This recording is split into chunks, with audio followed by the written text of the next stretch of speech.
Hello students, hope you are doing fine. In this lecture video, I am going to discuss some of the leftover concepts of chapter 15. So first let us start with biological magnification, which is also called as biomagnification. It is the process of increase in concentration of any toxic chemical with every level of the trophic level in a food chain. So it is the toxics, or you can say toxin compounds like certain pesticides, benzene hexachloride, DDT. So there is a progressive accumulation at every step of food chain, which will lead to biomagnification. And it has very much, you can say, ill effects on the health of the person or the organism which is there in the trophic level. Next, coming to ozone layer, it is the layer of Earth's atmosphere in which most of the atmospheric ozone is present.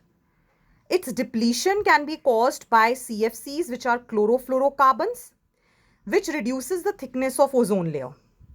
These are present in aerosols, propellants, and in ACs.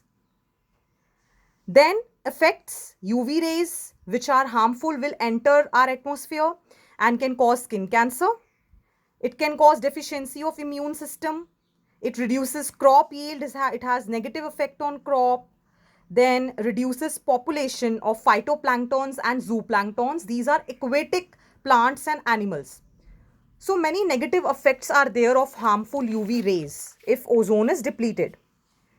Now, how is ozone formed?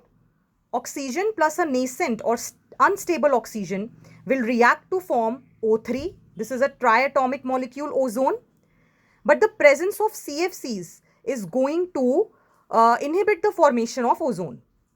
So certain programs by United Nations, UNEP, which is United Nations Environment Program, banned the usage of CFCs, and many countries globally have come up with certain alternatives. Now lastly, let us come to how we can dispose the waste properly, proper waste disposal. Firstly, usage of 3 R's, that is reuse, recycle and reduce. Like we can reuse paper, we can recycle certain substances into useful compounds. Reducing involves refusing.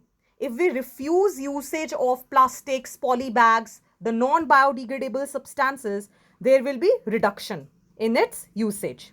And obviously, the waste will be disposed properly. Next is repurpose, which actually means the reusage only.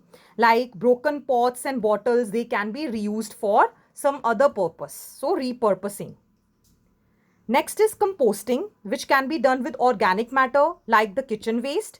It can be buried under the soil, and by the natural microflora, it is going to be degraded into useful substances. Next can be landfill, that is large amount of waste dumping site. So if we want to dump large amount of waste, we can use landfills.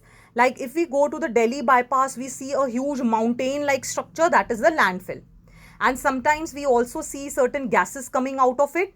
That is the natural microflora which is acting on it and producing certain anaerobic gases. Last but not the least, very important point, that is segregation of waste. You might have seen, children, that different dustbins are there. The green one, red one means biodegradable waste, and the non-biodegradable waste, dry waste and wet waste, they are being separated, which further help in proper waste disposal.